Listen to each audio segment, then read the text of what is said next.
சக்தி சேனலின் புதுவையின் இன்றைய நிகழ்வுகள். புதுச்சேரியில் விநாயகர் சதுர்த்தியை முன்னிட்டு விநாயகர் சதுர்த்தி பேரவை சார்பில் 150 இடங்களில் விநாயகர் சிலைகள் நிறுவி சிறப்பு பூஜைகள் நடைபெற உள்ளன. நாடு முழுவதும் விநாயகர் சதுர்த்தி விழா நாளை கொண்டாடப்படுகிறது. இதனையொட்டி புதுச்சேரி மணக்குள விநாயகர் கோவிலில் தங்க கவசம் அணிவிக்கப்பட்டு மூலவர் பக்தர்களுக்கு அருள்பாலிக்க உள்ளார். விநாயகர் சதுர்த்தி பேரவை சார்பில் புதுச்சேரியில் மட்டும் 150 இடங்களில் 3 அடி முதல் 12 அடி வரை உயரமுள்ள விநாயகர் சிலைகள் பிரதிஷ்டை செய்யப்பட உள்ளன. சாரம் அவ்வை திடலில் 21 அடி உயர விநாயகர் சிலை பிரதிஷ்டை செய்யப்படுகிறது. நகரம் முழுவதும் பிரதிஷ்டை செய்யப்படும் விநாயகர் சிலைகள் செப்டம்பர் 11ஆம் தேதி கடலில் விசர்ஜனம் செய்யப்பட உள்ளதாகவும் அறிவிக்கப்பட்டுள்ளது. மேலும் இந்து முன்னணி சார்பில் புதுவை முழுவதும் 500க்கும் மேற்பட்ட இடங்களில் விநாயகர் சிலைகள் நிறுவி பூஜை செய்யப்பட உள்ளதாகவும் தெரிவிக்கப்பட்டுள்ளது. புதுச்சேரியில் நாளை விநாயகர் சதுர்த்தி கோலாகலமாக கொண்டாடப்பட உள்ள நிலையில் விநாயகர் சிலைகள், பூஜை பொருட்கள், பழங்கள், அலங்கார பொருட்கள் விற்பனை தீவிரமடைந்துள்ளது. நாடு முழுவதும் விநாயகர் சதுர்த்தி விழா நாளை வெகு விமர்சையாக கொண்டாடப்படுகிறது. இதனையொட்டி புதுச்சேரி மணக்குள விநாயகர் கோவிலில் தங்க கவசம் அணிவிக்கப்பட்டு மூலவர் பக்தர்களுக்கு அருள்பாலிக்க உள்ளார். புதுச்சேரியில் விநாயகர் சிலை விற்பனை தீவிரமடைந்துள்ள நிலையில் விநாயகர் பூஜைக்கு தேவையான விநாயகர் குடை, எருக்கம்பூ மாலை, அருகம்புல், மாயிலை, ஆப்பிள், சாத்துக்கொடி, ஆரஞ்சு, விளாம்பழம், கம்பு கதிர், மக்காச்சோளம், கலாக்காய், மாதுளம், கொய்யா, நாவல், திராட்சை மற்றும் செங்கரும்பு போன்ற அனைத்து பொருட்களின் விற்பனையும் தீவிரமடைந்துள்ளது. மேலும் விநாயகர் சதுர்த்தியை முன்னிட்டு பூக்களின் விலை கிடுகிடுவென உயர்ந்துள்ளது. நேரு வீதி, காந்தி வீதி, சாரம், சின்னமணிக்கூண்டு, முத்தியால்பேட்டை மார்க்கெட் உள்ளிட்ட பல்வேறு இடங்களில் விநாயகர் சதுர்த்தி பூஜைக்கான பொருட்களை வாங்க மக்கள் கூட்டம் அலைமோதுகிறது. தொடர் போராட்டங்களால் புதுவையில் 9 துறைகளில் 183 அரசு துறை பணியிடங்கள் நிரப்புவதில் மிகவும் பிற்படுத்தப்பட்டவர்களுக்கான உள் இடஒதுக்கீடு இன்றி அறிவிக்கப்பட்ட அறிவிப்பாணையை ரத்து செய்ய துணைநிலை ஆளுநர் கைலாஷ்நாதன் ஒப்புதல் அளித்துள்ளார். புதுவை மாநிலத்தில் கடந்த 2022ஆம் ஆண்டு அரசு துறைகளில் 183 குரூப் பி அரசிதழ் பதிவு பெறாத காலி பணியிடங்களை நிரப்ப நடவடிக்கை எடுக்கப்பட்டது. அப்போது இதர பிற்படுத்தப்பட்ட பிரிவினரில் மிகவும் பிற்படுத்தப்பட்டோரில் மீனவர், இஸ்லாமியர், பிற்படுத்தப்பட்ட பழங்குடியினர் ஆகியோருக்கான உள் இடஒதுக்கீடு இன்றி பொதுவான மிகவும் பிற்படுத்தப்பட்டோர் என குறிப்பிட்டு அறிவிப்பாணை வெளியிட்டது. ஆனால் கடந்த 2023ஆம் ஆண்டு காலி பணியிடங்கள் நிரப்புவதில் மிகவும் பிற்படுத்தப்பட்டோருக்கான உள் இடஒதுக்கீடு அனுமதிக்கப்பட்டது. அரசு பணியிடங்கள் நிரப்பப்பட்டு வரும் நிலையில் மிகவும் பிற்படுத்தப்பட்டோருக்கான உள் இடஒதுக்கீட்டை மறுக்கும் அறிவிப்பாணையை வெளியிட்ட அதிகாரிகள் இருவருக்கு எதிராக சமூக நல அமைப்புகள் உள் இடஒதுக்கீடு அறிவிப்பாணை ரத்தாகும் வரை போராடப் போவதாக கூறி வருகின்றன. இந்நிலையில் துறைமுகம், காவல்துறை, போக்குவரத்து உள்ளிட்ட 9 அரசு துறைகளில் 183 பணியிடங்கள் நிரப்புவதில் மிகவும் பிற்படுத்தப்பட்டோருக்கான உள் இடஒதுக்கீடை மறுக்கும் அறிவிப்பாணையை துணைநிலை ஆளுநர் கைலாஷ்நாதன் ரத்து செய்வதற்கான ஒப்புதலை வழங்கியுள்ளார். புதுச்சேரி சின்னக்கடை மார்க்கெட்டை சீரமைக்க வலியுறுத்தி அதிமுக மாநில செயலாளர் அன்பழகன் தலைமையில் 50க்கும் மேற்பட்ட மீனவ பெண்கள் சாலை மறியல் போராட்டத்தில் ஈடுபட்டதால் பரபரப்பு ஏற்பட்டது. புதுச்சேரி உப்பளம் தொகுதிக்குட்பட்ட சின்னமணிக்கூண்டு அருகே பழமையான மீன் மார்க்கெட் உள்ளது. இங்கு 50க்கும் மேற்பட்ட மீனவ பெண்கள் மீன் விற்கும் தொழில் செய்து வருகின்றனர். கடந்த 7 வருடத்திற்கு முன்பு பழுதான மேற்கூரையை மாற்றி அமைக்கப்பட்ட நிலையில் கடந்த 2 வருடமாக மேற்கூரை சேதமடைந்துள்ளது. மேலும் மின் இணைப்பு, குடிநீர், கழிவறை வசதிகள் சரிவர இல்லாமல் மீனவ பெண்கள் அவதியுற்று வருகின்றனர். இந்நிலையில் நேற்று பெய்த சிறிய மழை காரணமாக செல்வி என்ற மீனவ பெண் மின்சாரம் தாக்கி மருத்துவமனையில் அனுமதிக்கப்பட்டார். இதனால் ஆத்திரமடைந்த மீனவ பெண்கள் தொகுதி முன்னாள் சட்டமன்ற உறுப்பினரும் அதிமுக மாநில செயலாளருமான அன்பழகன் தலைமையில் சின்னக்கடை மார்க்கெட் அருகே உள்ள சாலை மறியலில் போராட்டத்தில் ஈடுபட்டனர். மேலும் புதுவை அரசையும் அதிகாரிகளையும் கண்டித்து கண்டன கோஷங்களை எழுப்பினர்.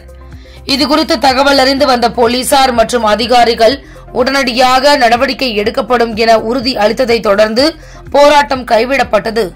இதனால் சுமார் 1 மணி நேரத்திற்கும் மேலாக அப்பகுதியில் போக்குவரத்து பாதிக்கப்பட்டது. இதனை அடுத்து பத்திரிகை நிருபர்களிடம் பேசிய அன்பழகன், புதுச்சேரியை ஆளும் பாஜக என்ஆர் காங்கிரஸ் அரசு தொடர்ந்து மீனவ சமுதாய மக்களை புறக்கணித்து வருவதுடன் சிறிய மீன் மார்க்கெட்டை கூட சீரமைக்க முன்வராதது கண்டிக்கத்தக்கது என்றார். சேதமடைந்த மேற்கூரையையும் மின் இணைப்பையும் உறுதி அளித்தபடி சரி செய்யாவிட்டால் அதிமுக தொடர் போராட்டத்தில் ஈடுபடும் என்று எச்சரிக்கை விடுத்தார். புதுவையில் இறந்தவர்களின் பெயரை குடும்ப அட்டைகளில் இருந்து நீக்க வேண்டும் என குடிமைப்பொருள் வழங்கல் துறை அறிவுறுத்தியுள்ளது.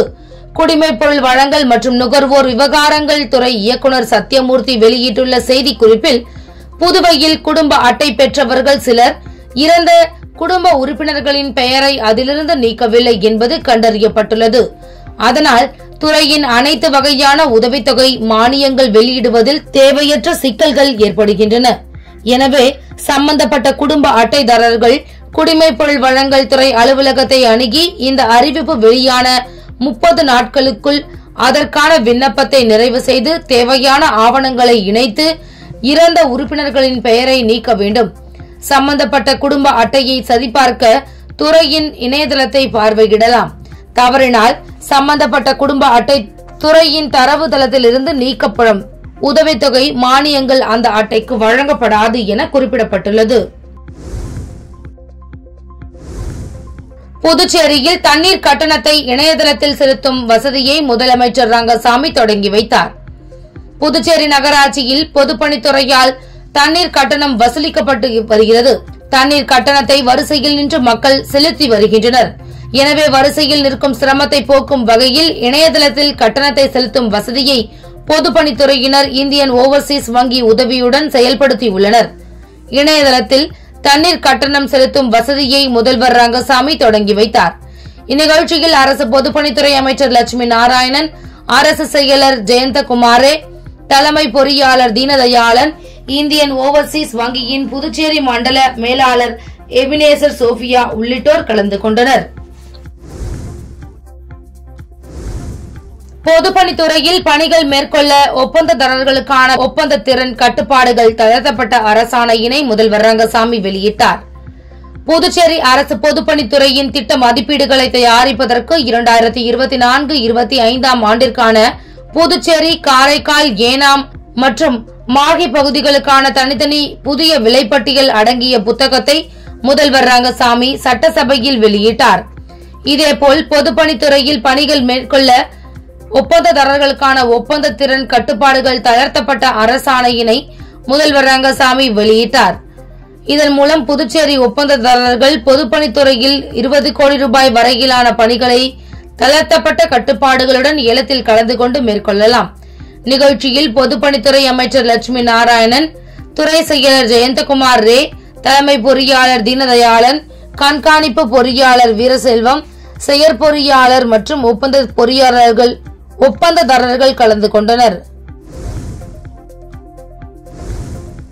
புதுச்சேரியில் 45 பேருக்கு ஆவண எழுத்தர் உரிமத்திற்கான ஆணையை முதல்வர் ரங்கசாமி வழங்கினார். புதுச்சேரியில் ஆவண தயாரிப்பு பட்டய படிப்பை முடித்தவர்களுக்கு பதிவுத்துறையால் ஆவண எழுத்தர் உரிமம் வழங்கப்பட்டு வருகிறது. அதன்படி கடந்த 2014-15 ஆண்டு முதல் 2020-21 கல்வியாண்டு வரையில் ஆவண தயாரிப்பு பட்டய படிப்பை 48 பேர் முடித்துள்ளனர். அவர்கள் தங்களுக்கான ஆவண எழுத்தர் உரிமத்தை வழங்க கோரி விண்ணப்பித்திருந்தனர். அதன்படி அவர்களது விவரங்கள் காவல்துறைக்கு அனுப்பி வைக்கப்பட்டு சரிபார்க்கப்பட்டன. காவல்துறை சரிபார்ப்புக்கு பிறகு 45 விண்ணப்பதாரர்கள் தேர்வு செய்யப்பட்டனர். அவர்களுக்கு ஆவண எழுத்தர் உரிமத்திற்கான ஆணை வழங்கும் நிகழ்ச்சி பேரவை வளாகத்தில் உள்ள முதல்வர் அறையில் நடைபெற்றது. முதல்வர் ரங்கசாமி ஆவண எழுத்தர் உரிம ஆணையை 45 பேருக்கு வழங்கினார். நல்லவாடு அரசு நடுநிலைப் பள்ளியில் ரூபாய் 30 லட்சம் மதிப்பில் 2 புதிய வகுப்பறைகள் கட்டும் பணியினை சட்டப்பேரவைத் தலைவர் செல்வம் பூஜை செய்து தொடங்கி வைத்தார். மணவெளி சட்டமன்ற தொகுதிக்கு உட்பட்ட நல்லபாடு கிராமத்தில் உள்ள அரசு நடுநிலைப் பள்ளிக்கு ரூபாய் 30 லட்சம் மதிப்பில் புதிதாக 2 வகுப்பறைகள் கட்டும் பணியில் துவக்க விழா பள்ளி வளாகத்தில் இன்று நடைபெற்றது. இந்த நிகழ்ச்சிக்கு தொகுதி சட்டமன்ற உறுப்பினரும் சட்டப்பேரவைத் தலைவருமான செல்வம் கலந்து கொண்டு பூமி பூஜை செய்து பணியினை தொடங்கி வைத்தார். இந்நிகழ்ச்சியில் பள்ளி தலைமை ஆசிரியர், ஆசிரியர்கள், மாணவ மாணவிகள் மற்றும் தொகுதி முக்கிய நிர்வாகிகள் உட்பட பலர் கலந்து கொண்டனர். புதுச்சேரி உள்துறை அமைச்சர் நமச்சிவாயம் தனது பிறந்த நாளை முன்னிட்டு முதலியார்பேட்டையில் உள்ள பள்ளியில் 500 மாணவர்களுக்கு கையேடு, கேம்பஸ் மற்றும் எழுது பொருட்களை வழங்கினார். புதுச்சேரி முதலியார்பேட்டை பாஜக மாநில செயற்குழு உறுப்பினர் திருச்சந்திரன் ஏற்பாட்டில் அர்ஜுன சுப்புராய நாயக்கர் பள்ளியில் படிக்கும் 500 மாணவ மாணவிகளுக்கு புதுச்சேரி உள்புற அமைச்சர் நமச்சிவாயத்தின் பிறந்த நாளை முன்னிட்டு நலத்திட்ட உதவிகள் வழங்கப்பட்டது. பள்ளி வளாகத்தில் நடைபெற்ற இந்த விழாவில் உள்துறை அமைச்சர் நமச்சிவாயம் கலந்து கொண்டு 500 பள்ளி மாணவ மாணவிகளுக்கு கையேடு, கேம்பஸ் மற்றும் எழுது பொருட்களை வழங்கி தனது பாராட்டுகளை தெரிவித்தார். இந்நிகழ்ச்சியில் பாஜக சட்டமன்ற உறுப்பினர் அசோக் பாபு, விசிசி தியாகராஜன், கட்சி அலுவலக பொறுப்பாளர் மகேஷ், மாவட்ட பொறுப்பாளர் செல்வகணபதி, தொகுதி தலைவர் விஜயகுமார், தொகுதி செயலாளர் கடகராஜ், பாண்டு ரஞ்சித், சரவணன், ராகவன், கமலக்கண்ணன் உள்ளிட்ட கட்சி நிர்வாகிகளும் ஆசிரியர்களும் ஆசிரியைகளும் கலந்து கொண்டனர். புதுச்சேரி அரியாங்குப்பம் புனித ஆரோக்கிய அன்னை ஆலய திருவிழாவை முன்னிட்டு நடைபெற்ற கொடியேற்ற நிகழ்ச்சியில் ஏராளமான கிறிஸ்தவர்கள் கலந்து கொண்டு பிரார்த்தனை செய்தனர். புதுச்சேரி அரியாங்குப்பம் பகுதியில் அமைந்துள்ள புனித ஆரோக்கிய அன்னை ஆலயத்தின் 334வது ஆண்டு பெருவிழா இன்று தொடங்கியது.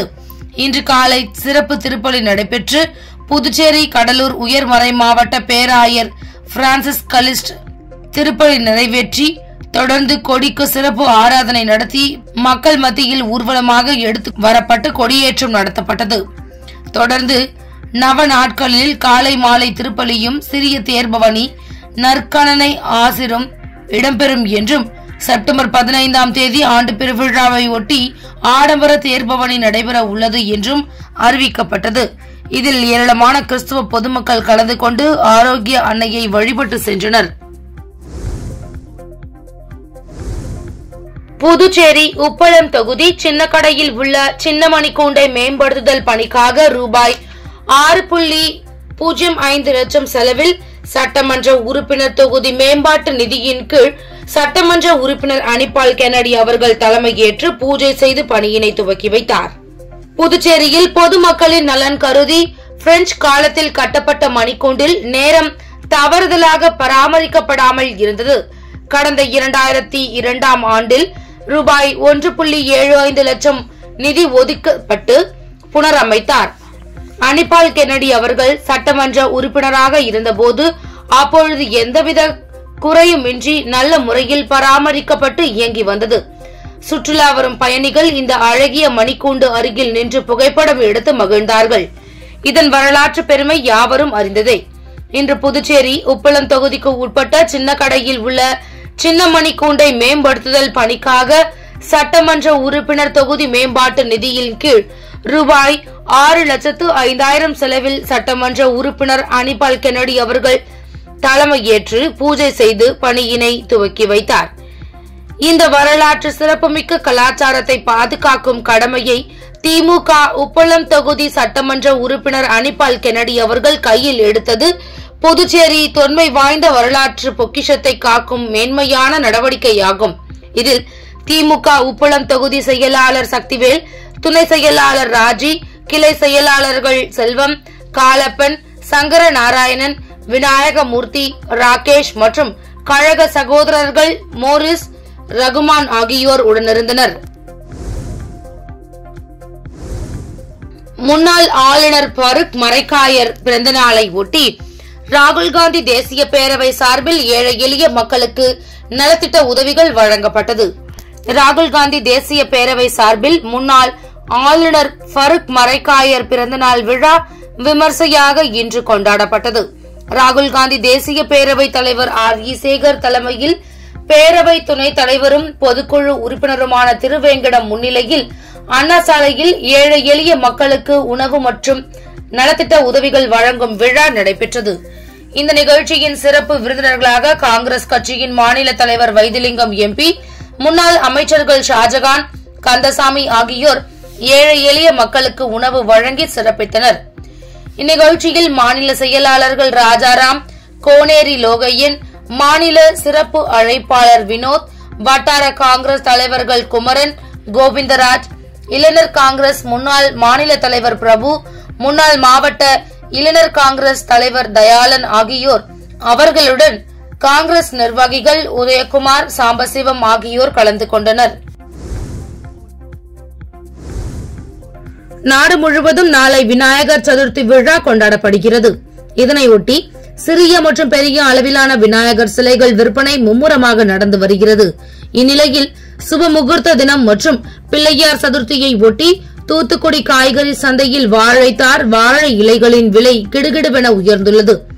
200 இலை கொண்ட ஒரு கட்டு கடந்த வாரம் ரூபாய் 800க்கு விற்பனை ஆன நிலையில் தற்போது ரூபாய் 1500க்கு விற்பனை செய்யப்படுகிறது.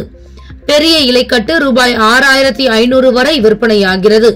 பூவன் வாழைத்தார், ரஸ்தாலி, நாட்டு வாழை, கற்பூரவள்ளி உள்ளிட்ட வாழைத்தார்கள் ரூபாய் 500 வரை விற்பனை செய்யப்படுகிறது. திருச்சி காந்தி மார்க்கெட்டில் 1 கிலோ கனகாம்பரம் ரூபாய் 2500க்கு விற்பனை செய்யப்படுகிறது. மல்லிகை, முல்லை ரூபாய் 400க்கும், பிச்சிப்பூ ரூபாய் 120க்கும் விற்பனை செய்யப்படுகிறது. கிழக்கு ஆப்பிரிக்காவில் அமைந்துள்ள நாடு கென்யா. இந்நாட்டின் நெய்ரி நகரில் ஹில்சைட் எண்டர்சா என்ற பள்ளிக்கூடம் உள்ளது. இந்த பள்ளிக்கூடத்தில் நூற்றுக்கணக்கான மாணவ மாணவிகள் கல்வி பயின்று வருகின்றனர். இப்பள்ளியில் தங்கி படிக்கும் வகையில் மாணவர் விடுதி உள்ளது. இதில் பல மாணவர்கள் தங்கி கல்வி பயின்று வருகின்றனர்.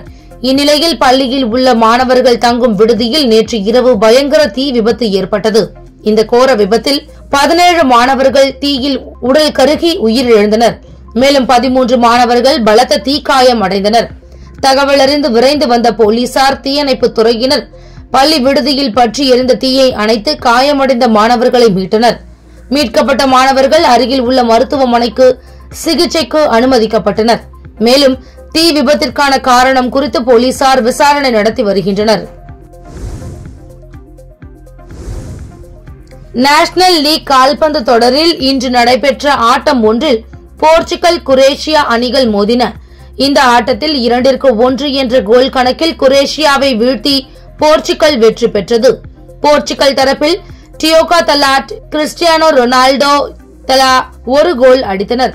குரோஷியா அணிக்கு சுய கோல் கிடைத்தது. போர்ச்சுகலின் டியோகோ தலாட் சுய கோல் அடித்தார். இந்த ஆட்டத்தில் ரொனால்டோ ஒரு கோல் அடித்ததன் மூலம் புதிய உலக சாதனை ஒன்றை படைத்துள்ளார். அதாவது கால்பந்து வரலாற்றில் 900 கோல்கள் அடித்த முதல் வீரர் என்ற சாதனையை ரொனால்டோ படைத்துள்ளார். இவருக்கு அடுத்தபடியாக முன்னணி வீரரான அர்ஜென்டினாவின் லயனல் மெஸ்ஸி 838 கோல் அடித்து 2வது இடத்தில் உள்ளார் என்பது குறிப்பிடத்தக்கது. இத்துடன் சக்தி சேனலின் புதுவையின் இன்றைய நிகழ்வுகள் முடிவடைகின்றன. வணக்கம். உங்கள் சக்தி சேனலின் புதுவையின் அன்றாட நிகழ்வுகளை உடனுக்குடன் தெரிந்து கொள்ள சக்தி சேனல் புதுச்சேரி யூடியூப் சேனலை சப்ஸ்கிரைப் செய்து கொள்ளுங்கள். மறக்காமல் பெல் பட்டனையும் கிளிக் பண்ணுங்க, ஷேர் பண்ணுங்க, லைக் பண்ணுங்க. உங்கள் சக்தி சேனல்.